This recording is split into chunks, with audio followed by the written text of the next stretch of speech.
ಬೇಕಾಬಿಟಿ ರಸ್ತೆ ಕಾಮಗಾರಿಗೆ ಮತ್ತೊಂದು ಉದಾಹರಣೆ.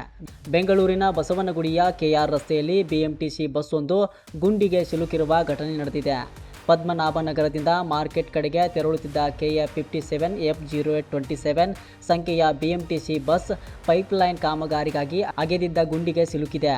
ಪೈಪ್ಲೈನ್ ಕಾಮಗಾರಿ ಮುಗಿಸಿದ ಬಳಿಕ ಸಿಬ್ಬಂದಿ ಸರಿಯಾಗಿ ಮಣ್ಣು ಮತ್ತು ಜಲ್ಲಿ ಹಾಕದೆ ತೆರಳಿದ್ದರಿಂದ ಈ ಅವಘಡ ಸಂಭವಿಸಿದೆ ಎನ್ನಲಾಗಿದೆ. ಘಟನೆ ನಡೆದ ತಕ್ಷಣವೇ ಎಚ್ಚೆತ್ತ ಕಂಡಕ್ಟರ್ ಬಸ್ನಲ್ಲಿದ್ದ ಪ್ರಯಾಣಿಕರನ್ನು ಸುರಕ್ಷಿತವಾಗಿ ಕೆಳಗಿಳಿಸಿದ್ದಾರೆ. ಅದೃಷ್ಟವಶಾತ್ ಯಾವುದೇ ಅಪಾಯ ಸಂಭವಿಸಿಲ್ಲ. ಬಸ್ ರಸ್ತೆಯಲ್ಲಿ ಸಿಲುಕಿದ್ದರಿಂದ KR ರಸ್ತೆಯಲ್ಲಿ ಕೆಲಕಾಲ ಟ್ರಾಫಿಕ್ ಜಾಮ್ ಉಂಟಾಗಿ ವಾಹನ ಸವಾರರು ಪರದಾಡುವಂತಾಯಿತು. ಘಟನೆ ಬಗ್ಗೆ ಸಂಚಾರಿ ಪೊಲೀಸರಿಗೆ ಕರೆ ಮಾಡಿದರೂ ತಕ್ಷಣ ಸ್ಪಂದನೆ ಸಿಗಲಿಲ್ಲ ಎಂಬ ಆರೋಪ ಕೇಳಿಬಂದಿದೆ. ನಗರದಲ್ಲಿ ನಡೆಯುತ್ತಿರುವ ಕಾಮಗಾರಿಗಳ ನಿರ್ವಹಣೆ ಬಗ್ಗೆ ಮತ್ತೆ ಪ್ರಶ್ನೆಗಳು ಎದ್ದಿದ್ದು, ಅಧಿಕಾರಿಗಳು ಈ ಬಗ್ಗೆ ಗಮನ ಹರಿಸಬೇಕಿದೆ.